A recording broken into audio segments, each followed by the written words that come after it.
Good morning বন্ধুরা, আশা করি তোমরা সবাই ভালো আছো। সাজবাতির একটি নতুন ব্লগে তোমাদের স্বাগত। দেখতেই পাচ্ছ সকাল সকাল আমি আর সঞ্জু, এটা ছিল শনিবার দিনের ব্লগ। আমরা বার হয়ে গেছি। ডেটটা ছিল মানে জানুয়ারির 18 তারিখ, হ্যাঁ শনিবার দিন। হঠাৎ আমরা নবদ্বীপ মানে একদিনের জন্যই সকালে গেছিলাম, রাত্রে চলে এসেছিলাম। দেখো এটা হচ্ছে আমরা বিধাননগর থেকে কাটোয়া লোকাল ধরেছিলাম। এখন আমরা নেমে গেছি নবদ্বীপ ধামে স্টেশনে, দেখতেই পাচ্ছ। তারপর আমরা খুব সকালবেলা তো কিছু খেয়ে যাইনি, তারপর ওখানে একটু খেয়ে নিয়েছিলাম, তারপর টোটোয় করে গেছিলাম নবদ্বীপ ঘাটে। ওখানে গিয়েও দেখো সঞ্জু পিয়ারা মাখা কিনেছিল, সেটাই দিচ্ছিল। তারপর আমরা টিকিট কেটে ওখানে লঞ্চ নৌকা দুটো অপশান ছিল, কিন্তু আমরা দুটোই চড়েছি। যাওয়ার সময় নৌকায় গেছিলাম, আসার সময় লঞ্চে এসেছিলাম। কিন্তু তোমাদের বলে রাখি, নৌকায় গেলে যে গঙ্গা যমুনার মিলন জায়গাটা, মানে গঙ্গা যমুনার দুই বোন যেখানে আছে, সেটা তোমরা দেখতে পাবে না। লঞ্চে গেলে সেটা তোমরা দেখতে পাবে। ওইটা আমরা যাওয়ার সময় নৌকায় গেছিলাম, তখন এই যে আমরা এখন দাঁড়িয়ে আছি, এই দেখো যমুনার ঠিক পাশে। আর আমরা যখন উঠেছিলাম ওটা ছিল গঙ্গা।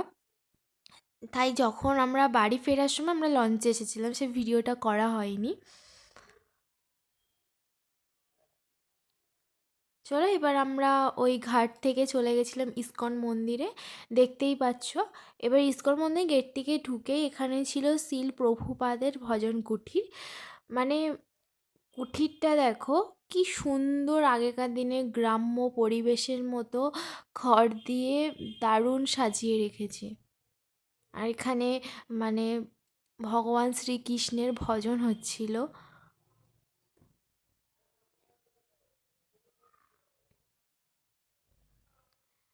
তারপর আমরা এখন ইস্কন মন্দিরে যাব, তাই জন্য দেখতে পাচ্ছ তোমরা যারা যারা গেছো নিশ্চয়ই চিনতে পারছো জায়গাগুলো।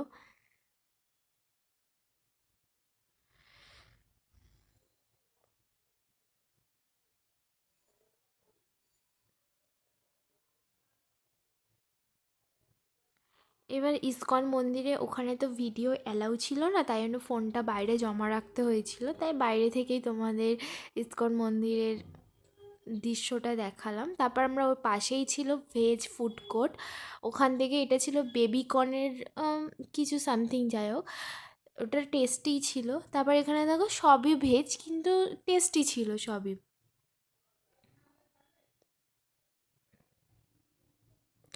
তারপর আমরা ওখানেই ফুচকা খেয়েছিলাম, ফুচকাটাও দারুণ ছিল। এখন আমি ভিডিওটা এডিট করতেই আমার জিভে জল চলে আসছিল, দারুণ ছিল ফুচকাটা। আর ফুচকা দেখে অবশ্যই সবার জিভে জলই আসে। তারপর এখানে দেখো মানে ফ্রিতে, মানে তোমার ইচ্ছে মতো তোমার সাধ্য মতো যা তুমি দান করে এখানে তুমি সেবা নিতে পারবে, প্রসাদ।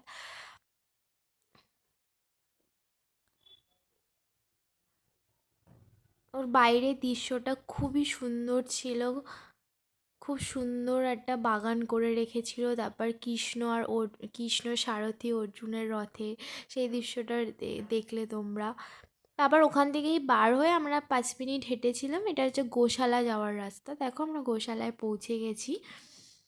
গোশালার ভেতরে দেখছো ভিড়, মানে এখন যেহেতু শীতকাল, প্রতিটা জায়গাতেই ভিড় ছিল।